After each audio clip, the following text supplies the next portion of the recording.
کو اس قدر اس فن کے اندر کمال حاصل تھا. میتھ کی ایکویشنز، ایک ہوتا ہے ایکویشنز اس اعتبار سے کہ جیسے آپ نے اگر میتھ پڑھی ہے، میتھ کے اندر آپ نے دیکھا ہوگا کہ مختلف قسم کے ہمارے پاس لیسنز ہوتے ہیں. ان لیسنز کے اندر ہمیں ایکویشنز دی جاتی ہیں جن کو سولو کیا جاتا ہے. اب بعض اوقات آپ کیلکولیٹر یوز کرتے ہیں اور بعض اوقات جو ہوتا ہے کہ کیلکولیٹرز نہیں ہوتے، تو ویسے ٹیچرز آپ کو کہتے ہیں کہ جناب آپ ہاتھ سے ان کو سولو کریں. ہم تو اپنے دور کے اندر ہاتھ سے ہی سولو کرتے تھے، تو کیلکولیٹر کی مدد سے آسانی ہو جاتی. لیکن ایک ہوتا ہے کہ آپ کو ایک ایکویشن دے دی گئی، آپ اس کو سولو کریں.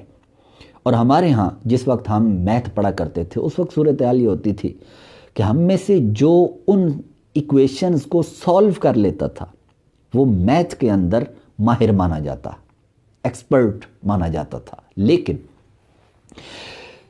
یہ ایکسپرٹی نہیں ہے، بلکہ مہارت اور ایبیلٹی جس کو کہتے ہیں، یا جس کو آپ کہتے ہیں کہ جناب ایک بندے کو عبور حاصل ہے، وہ یہ نہیں ہے، بلکہ وہ یہ ہے کہ یہ ایکویشنز بنتی کیسے ہیں، ان کو کیسے بنایا جاتا ہے، کون سے رولز ہیں جس کی بنیاد پر ہم ان کو بناتے ہیں. اب جیسے یہی دیکھ لیں کہ جناب زمین کے اوپر آپ انٹرنیٹ پر سرچ کریں تو وہاں پہ اگر یہ سرچ کرتے ہیں کہ how we can calculate the distance between two cities, 2 points on the earth, یا جو بھی آپ لکھنا چاہتے ہیں، تو آپ کے سامنے ایک فارمولہ آ جائے گا. یا یہی لکھ لیں کہ formula for calculating between 2 points, یوں آپ لکھ دیں تو اس طرح آپ کے سامنے ایک فارمولہ آ جائے گا. لیکن سوال یہ ہے کہ وہ فارمولہ بنا کیسے ہے، وہ فارمولہ بنا کیسے ہے. یہ ہے بڑی ایک دلچسپ چیز ہے، اور یہ انٹرسٹ کافی اس کے اندر، اگر شوق رکھنے والا بندہ ہو، اگر ذوق رکھنے والا بندہ ہو تو وہ اس میں انٹرسٹ لے گا، اور انٹرسٹ لینے کے بعد پھر وہ اس کو سیکھنے کی کوشش بھی کرے گا. یار واقعی انٹرسٹ ہی ہے. لیکن بات یہ ہے کہ یہ کیسے بنی ہے، یہ اتنا آسان نہیں ہے، یہ مشکل امر ہے. جن لوگوں نے ان کو بنایا ہے، میں آپ کی معلومات کے لیے عرض کروں کہ یہ جن کو آج ہمارے ہاں پڑھایا جاتا ہے، ہمارے ہاں جن کی لرننگ ہوتی ہے یا جن کی ٹیچنگ ہوتی ہے، یہ آج کے بنے ہوئے نہیں ہیں. معذرت کے ساتھ، جیسے آپ ارشمیدس کا نام سنتے ہیں، یا اسی طرح آپ نے دیگر بہت سارے ایسے ہیں جیسے فیثاغورس ہے، ان کے آپ فارمولے پڑھتے ہیں، اور یہ فارمولے آج کے نہیں ہیں. آپ کو حیرت ہوگی کہ یہ والے فارمولے کب کے ہیں بھلا. یہ حضرت عیسیٰ علیہ السلام، جو فیثاغورس تھا، حضرت عیسیٰ علیہ السلام سے بھی 400 سال یا 450 سال پہلے کا بندہ ہے. اتنا بڑا یہ میتھمیشن تھا. تو اب آپ اندازہ لگائیے کہ جناب اتنا بڑا یہ شخص کہ اتنا پرانا، اور آج ہم اسی ایکویشنز کو آج ہم یوز کر رہے ہیں. تو یہ جو ایکویشنز ہیں ان کو بنانا کوئی آسان نہیں ہوتا، بہت مشکل ہوتا ہے، کیونکہ فن کے اندر مہارت چاہیے ہوتی ہے، انتہا درجے کا عبور چاہیے ہوتا ہے، انتہا درجے کی دسترس چاہیے ہوتی ہے، تب جا کر بندہ اس مقام تک پہنچتا ہے. تو اعلیٰ حضرت رحمۃ اللہ علیہ ایسی کمال کی ہستی تھی کہ آپ اس کے اندر ایسے ایکسپرٹ تھے کہ نہ پوچھیے. اعلیٰ حضرت رحمۃ اللہ علیہ کی اس مہارت کو بیان کرنے کے لیے آج آپ کے سامنے اعلیٰ حضرت کی ایک تصنیف رکھنا چاہتا ہوں. وہ تصنیف کون سی ہے؟ ذرا سب سے پہلے تو آپ اس کی زیارت کیجئے. یہ جناب یہ تصنیف ہے، یہ کتاب کا نام ہے رؤیت الہلال، جو اس میں لکھا ہوا ہے رؤیت ہلال، اور اعلیٰ حضرت رحمۃ اللہ علیہ کی یہ کتاب ہے. کتاب کے اندر کیا ہے، کس طرح سے اعلیٰ حضرت نے کیا چیز بیان کی ہے، اس کا پس منظر کچھ یوں ہے کہ اعلیٰ حضرت رحمۃ اللہ علیہ سے پوچھا گیا کہ حضور یہ ارشاد فرمائیے کہ اس مرتبہ جو رمضان ہوگا وہ رمضان 29 کا ہوگا یا 30 کا ہوگا، یعنی 29 تاریخ کو کیا چاند ویزیبل ہوگا یا نہیں ہوگا۔ سائنسی اعتبار سے سائنس کی پوزیشن، مون کی پوزیشن کیا ہوگی، تو وہ مون پوزیشن آپ کیلکولیٹ کیجئے، پھر اس کے بعد جو پیرامیٹرز ہیں اس کے بارے میں، تو اس کے اوپر آپ ان کو جانچیں، اور جانچنے کے بعد پھر ہمیں بتائیے کہ چاند 29 تاریخ کو نظر آئے گا یا نہیں آئے گا۔ اعلیٰ حضرت رحمۃ اللہ علیہ نے اب اس کے لیے جن جن چیزوں کی ضرورت پڑتی ہے، امام اہل سنت اعلیٰ حضرت رحمۃ اللہ علیہ نے ان سب چیزوں کو خود کیلکولیٹ کیا۔ آج کل ہمارے ہاں سافٹ ویئر ہوتے ہیں، ہمارے ہاں ویب سائٹس ہوتی ہیں۔ جیسے میں ایک مثال دیتا ہوں، ہم نے مون سیٹ ٹائمنگ معلوم کرنی ہے کہ چاند فلاں دن کو کب غروب ہوگا، تو اس کے لیے ہم انٹرنیٹ پر جناب سرچ کرتے ہیں کہ for Karachi moon sighting time, آپ یہ لکھتے ہیں تو بہت ساری ویب سائٹ کھل جاتی ہیں جو مون ٹائمنگ بتا رہی ہوتی ہیں، مون سیٹنگ ٹائم بتا رہی ہوتی ہیں۔ لیکن بات یہ ہے کہ یہ کیلکولیٹ کیسے کیا گیا؟ انہوں نے پیچھے فارمولہ ڈالا، اور اس فارمولے سے پھر یہ کیلکولیشن ہوئی۔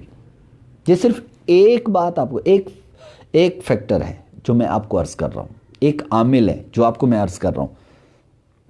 مزید رؤیت ہلال کے اندر کتنے فیکٹرز ہیں جن کو یوز کیا جاتا ہے اور جن کی مدد سے یہ بتایا جاتا ہے کہ چاند ویزیبل ہوگا یا نہیں ہوگا۔ تو اعلیٰ حضرت رحمۃ اللہ علیہ نے سب کو کیلکولیٹ کیا، ایسا کمال کیا کہ جس کی کوئی انتہا نہیں۔ چلو میں آپ کو اس کا نظارہ کرواتا ہوں۔ یہ کتاب جو لکھی گئی ہے، اعلیٰ حضرت رحمۃ اللہ علیہ نے اس کتاب کو جو لکھا ہے وہ فارسی زبان کے اندر ہے، اور فارسی زبان کے اندر اس کی جو ابتدا ہو رہی ہے، اچھا اعلیٰ حضرت نے جو اس کا نام رکھا، وہ نام رکھا ہے معرفت رؤیت الہلال۔ جو اس بک کے ٹائٹل پر ہے وہ صرف رؤیت الہلال لکھا ہوا ہے، اور عربی کے اندر لکھنے کا اصول یہ ہے کہ رؤیت الہلال جب ہم لکھیں گے تو رؤیت کے اندر جو تا ہوگی وہ تا مدورہ ہوگی، گول تا کے ساتھ۔ تو یہ جو کاتب ہوتے ہیں ان کی بس وہ اپنے ایک مزاج ہوتا ہے، کچھ معلومات، کچھ چیزیں معلوم ہوتی ہیں، کچھ نہیں ہوتی۔ خیر یہ کوئی اتنی بڑی غلطی نہیں ہے، لیکن اعلیٰ حضرت رحمۃ اللہ علیہ نے خود جو اس کتاب کا نام لکھا ہے، وہ کتاب کا نام وہ ہے معرفت رؤیت الہلال، ہلال المبارک۔ اس کے بعد پھر اعلیٰ حضرت نے اس کا سن بھی لکھا ہے کہ کس سن کے اندر یہ رسالہ لکھا گیا۔ وہ سن ہے 1323 سن ہجری، 1323 سن ہجری۔ اس کے اندر افق بریلی کے لیے یہ جملہ جتنے بھی کیلکولیشن کی گئی ہے اور جتنے جو فیکٹرز تھے، ان فیکٹرز کو جو بنیاد بنایا گیا وہ بریلی شریف کو بنایا گیا، یعنی افق بریلی کے لیے، بریلی ہورائزن کے لیے اس کو کیلکولیٹ کیا گیا ہے۔ اعلیٰ حضرت رحمۃ اللہ علیہ یہاں سے اس کی ابتدا فرماتے ہیں، اگر آپ کو نظر آ رہا ہو تو یہاں سے یہ آپ لکھ رہے ہیں 27 نومبر 1905، 27 نومبر 1905 اور 29 ماہ مبارک، یعنی 29 رمضان المبارک تھا۔ تو اب جناب اس کی کیلکولیشن یہاں سے شروع ہوئی۔ اب آپ دیکھیے صحیح کہ اعلیٰ حضرت رحمۃ اللہ علیہ کی تحریر کس طرح کی تھی۔ یہ مزید آگے دیکھیے،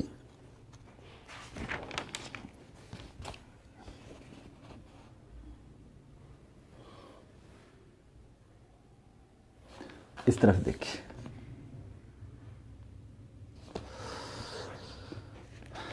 پھر جناب آگے چلیے، یہ دیکھیے اس طرح یہ تقریباً یہ جو صفحات بنتے ہیں اس کے، یہ ہیں جناب کوئی 20 صفحات بنتے ہیں۔ اس میں سے میں چند ایک اوپر سے چند چیزیں آپ کو بتا دیتا ہوں کہ اعلیٰ حضرت نے جن کو کیلکولیٹ کیا ہے۔ اب مکمل تفصیل اس کی تو یہاں پر مشکل ہے۔ جیسے اعلیٰ حضرت نے سب سے پہلے تقویم شمس نصف النہار حقیقی بلدی مذکور، آپ نے تقویم شمس نکالی، یعنی اس دن سورج جب نصف النہار پر تھا، جب 29 تاریخ کو ہوگا، تو اس وقت کی جو مون لانگیٹیوڈ ہے اس کو آپ نے خود کیلکولیٹ کیا۔ پھر اس کے بعد آپ نے وقت استحلال وہ بیان کیا۔ وقت استحلال کا مطلب یہ ہے کہ جس وقت پر چاند قابل رؤیت ہوگا، یعنی ہلال بنے گا، تو آپ نے اس وقت کی کیلکولیشن کی، کیونکہ اس کے لیے دو چیزوں کی ضرورت پڑتی ہے، ایک ہے سورج غروب کے وقت کی اور ایک ہے چاند کے غروب کے وقت کی، یہ دونوں ضروری ہوتے ہیں۔ تو آپ نے یہ معلوم کیا۔ اچھا، اس کے لیے آپ نے بہت سارے طریقے ہوتے ہیں۔ جب ہم سن سیٹ ٹائمنگ جو ہوتی ہے وہ کیلکولیٹ کرتے ہیں تو اس کے لیے بھی وہ 3-4 فارمولے ہیں۔ اعلیٰ حضرت رحمۃ اللہ علیہ نے یہاں جو فارمولہ بیان کیا ہے وہ فارمولہ وہ نہیں ہے جو عام بیان کیا جاتا ہے، ہمارے ہاں انٹرنیٹ پر ہوتا ہے۔ یہ فارمولہ الگ ہے۔ اس فارمولے کے اندر اعلیٰ حضرت نے تقویم لے کر آئے، اس تقویم کے ذریعے سے آپ نے اس کو کیلکولیٹ کیا۔ اور اعلیٰ حضرت رحمۃ اللہ علیہ نے کہ خلیفہ مفتی ظفر الدین بہاری رحمۃ اللہ علیہ نے ذکر فرمایا ہے کہ یہ جو تقویم کا طریقہ ہے، تقویم کے طریقے پر جو کیلکولیشن ہوتی ہے یہ انتہا درجے کی ایکوریٹ ہوتی ہے۔ اس کے بعد پھر آپ نے مطالع تالے نکالا وقت استحلال پر۔ پھر اس کے بعد آپ نے اور بھی کافی ساری گفتگو فرمائی، ضمنی بھی کافی ساری گفتگو تھی۔ پھر آپ نے ارتفاع القمر الحقیقی یہ بیان کیا، یعنی مون الٹیچیوڈ وہ بیان کی۔ پھر اس کے بعد اس کو کیلکولیٹ کیا۔ پھر اس کے بعد آپ نے استخراج ارتفاع قمر بوجہ آخر، اس میں بڑا کمال ہے اعلیٰ حضرت کا۔ یہاں پر ایک معروف فارمولہ تھا مون الٹیچیوڈ معلوم کرنے کا، تو اعلیٰ حضرت نے خود اپنا ایک فارمولہ ایجاد فرمایا اور آپ نے اس کو یہاں پر اس ہیڈنگ کے ساتھ بیان کیا کہ استخراج ارتفاع قمر بوجہ آخر، ایک اور طریقے سے مون کی جو الٹیچیوڈ ہے اس کو ہم کیلکولیٹ کریں گے، اس کا فارمولہ بیان کریں گے۔ اور پھر آپ نے بیان بھی کیا، آپ نے فرمایا کہ وہ جو پہلے والا فارمولہ تھا اس سے جو ہم نے فارمولہ بیان کیا ہے وہ مختصر ہے، اور میتھ کے اندر جو ایکویشنز ہوتی ہیں ان کو جتنا بھی وہ شارٹ کیا جائے تو اتنا زیادہ وہ آسان ہوتا ہے۔ پھر اس کے بعد اعلیٰ حضرت بڑی ایک تفصیلی گفتگو ہے۔ پھر آپ نے بعد القمر المرئی عن سمت الرأس بیان کیا۔ اچھا، پھر اس کے بعد ارتفاع العاشر نکالا۔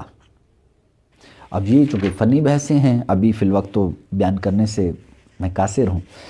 ارض اقلیم الرؤیتی، یہ بھی علم اس کے اندر مون ویزیبلٹی کے اندر اس کی ضرورت پڑتی ہے۔ اس طرح ارض القمر المرئی یہ معلوم کرنا ہوتا ہے، کیونکہ اس کی پھر ہمیں وہاں مون الانگیشن کے اندر ضرورت پڑتی ہے، کیلکولیشن کے اندر۔ پھر آگے بڑھیے تو اعلیٰ حضرت نے اختلاف الارض، پھر اختلاف منظر الطول، پھر اس کے بعد ہے تقویم القمر المرئی، پھر اس کے بعد بود سوا، پھر اس کے بعد القمر المعدل یہ بیان کیا، پھر اس کے بعد البعد المعدل یہ بیان کیا۔ اور یہ ان ساری چیزوں کو بیان کرنے کے بعد پھر آخر کے اندر آپ نے بیان فرمایا، وہ کیا؟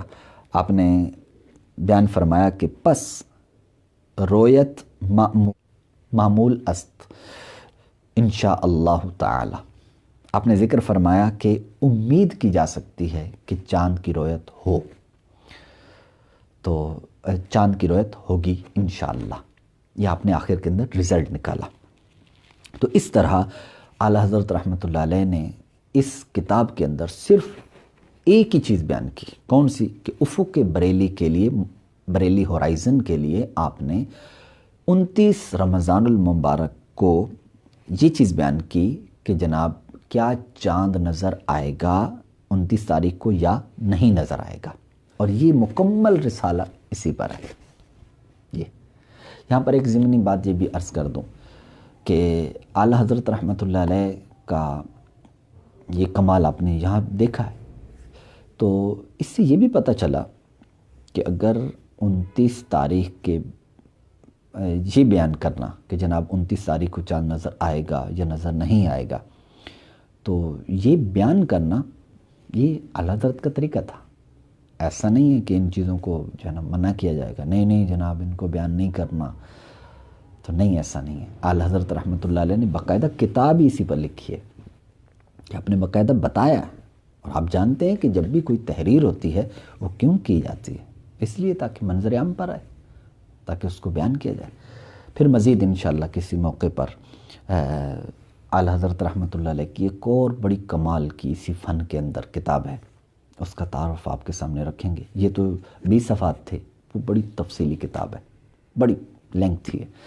اور اس کے اندر جو آپ نے اس فن کے بلا مبالغہ علم کے دریا بہائے ہیں، وہ شاید میں نہیں سمجھتا کہ وہ شاید کسی انگلش کی کتاب میں ہو، کسی عربی کی کتاب میں ہو یا کسی اردو کی کتاب میں ہو. نہیں ہے. کمال ہے. اللہ تعالی ہم سب کو امام اہل سنت اعلیٰ حضرت رحمۃ اللہ علیہ کے علم سے بس صرف ایک قطرہ عطا فرما دے. یقین مانے ایک قطرہ بھی مل گیا نا تو شاید، میں سمجھتا ہوں، میرے اپنے ایک جذبات ہیں، میں سمجھتا ہوں کہ شاید ہمارا کوئی مقابلہ نہ کر سکے.